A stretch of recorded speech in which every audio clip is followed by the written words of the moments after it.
Michael, can I put it to you first of all, the aviation landscape, how bleak is it? I think it's actually remarkably optimistic at the moment, Ciara. The vaccines are coming. The UK will have vaccinated half their population by the end of March. Europe and Ireland are running a bit behind that, but we would expect them to have most of the over 50s vaccinated by the end of June. And then I think you'll see a return to normal travel patterns. Vaccinations are the way out of this thing. Europe and Ireland has been slow on vaccinations. We're calling today on Tony Holohan and Neffet instead of the daily doses of misery at their press conference to announce daily how many people have been vaccinated. And let's get the vaccination programme accelerated.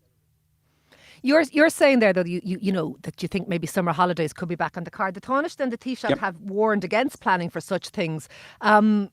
Are you being a little bit too optimistic, perhaps? It would look from our public health people, I know you're calling it the daily dose of misery, but they are saying we have to be far more cautious and that summer 2021 may be a write-off. Now, look, I mean, our public health people have consistently misled the country. And face masks, meat factories, nursing homes. Frankly, they've gotten it wrong on almost every hand's turn. Our public health people have a duty now to get the vaccination programme rolled out. And instead of, the daily dose of deaths and hospitalizations, it's remarkable they haven't yet decided on a daily basis to announce how many people were vaccinated. We know the GPs across the country are geared up and ready to roll out the vaccination programme to the end of February.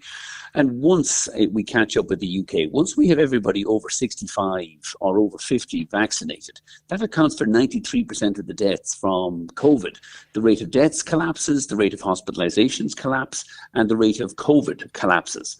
Vaccinations are the way forward, not these repeated lockdowns, which have repeatedly failed.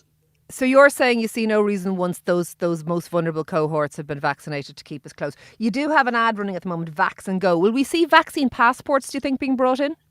I think it's unlikely, Ciara, only because I think the rate of vaccination will accelerate quite dramatically through, I think, February, March, April, May and June, not just in Ireland, but across Europe. You'll have the Johnson & Johnson vaccine approved, Novartis approved. There will be wide-scale availability of vaccines. And the question is, how fast can you get them into people's arms? And that's where we worry about Neffet and the HSE.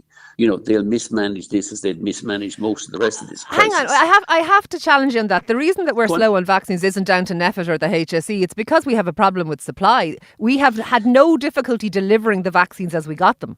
It's actually not true, Ciara. We're running 50% behind Denmark in terms of vaccinations with similar population and similar deliveries. We know already of cases where the HSE has mislaid vaccines or forgot to plug the fridge in and vaccines have spoiled.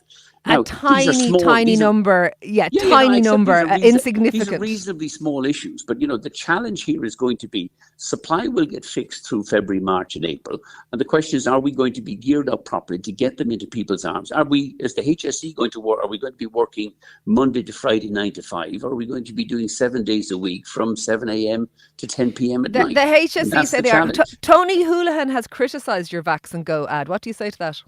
I wouldn't pay too much attention to being criticised by Tony Holohan, someone who's who's already misadvised the country on face masks, on releasing people into nursing homes, meat factories, and their latest bogeyman last week. Some of that is a little harsh, in fairness. It may be harsh, but we deserve harsh treatment. I'm fed up listening to Neffet being eulogised on RTE.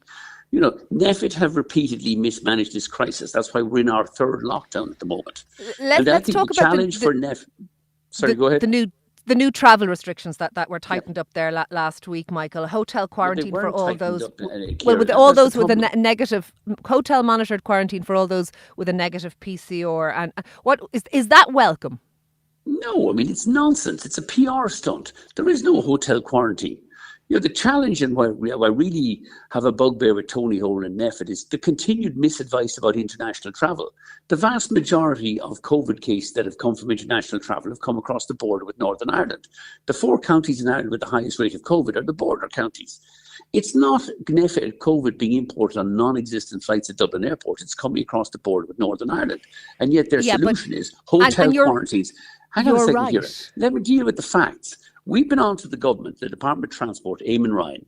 They cannot explain how the quarantine works. They don't know how you get people from the airport to the hotel. They don't know what hotels they're supposed to stay in. They can't tell you who's paying for it. There is not a hotel quarantine in Ireland. There's just a PR release by this government that is Well, in fairness, completely they did say ineffective and some defective. of the logistics. Micheál Martin said some of the logistics has to be worked out, and would we bear with them? And you're right. You I'll can't give have a it to you. I'll give it to you about if the border some of the counties. logistics have to be But worked out. if air traffic hadn't collapsed, we would have imported more cases. There's no question that if people were coming left, right, and centre in on planes, that would have been an issue too. So, is there False. not? That's simply incorrect. Look, since we returned to flying on the 1st of July last year, we've had everybody, and these are on short 1-hour flights. We've had people wearing face masks. We've had people observing all the HSE protocols. Air travel has not been the cause. Admittedly, it was because of the original spread from China. But with proper preventative measures in place. I mean, the issue here in Ireland is that the track and tracing has fallen down. There is no track and tracing. The personal locators, which we always objected to, have completely fallen down because there was no follow-up. Every measure rolled out by NEFIT and the HSE has been a failure. And this hotel quarantine, which doesn't actually exist at all, it's just a press release, would be equally unsuccessful when people have free movement across a border with Northern Ireland. Let me ask you, because today you may be aware that there is a new campaign being launched called We Could Be Zero. The Zero COVIDteers are launching a campaign to seal our borders and to drive down cases here. What do you say to that? Complete and utter idiocy. You can't seal our borders. We live in the European Union, free movement. What do you do, for example, with the freight drivers, the lorry drivers who bring our food in and across on a daily basis? This is not New Zealand. And these idiots who are out looking for zero COVID should shut up and stop putting forward plans that are doomed to fail. The key issue here is what you do when vaccinations roll out.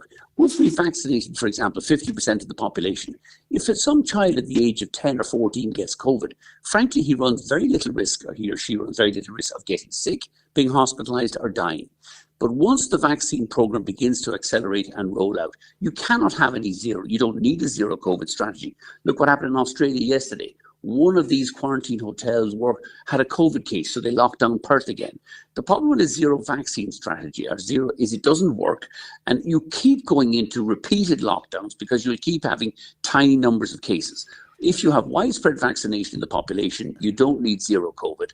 And zero COVID has never been a plan that has actually been credible or effective. A lot of people would say that you would say that because you represent the aviation industry. And in fairness, the aviation industry is on its knees.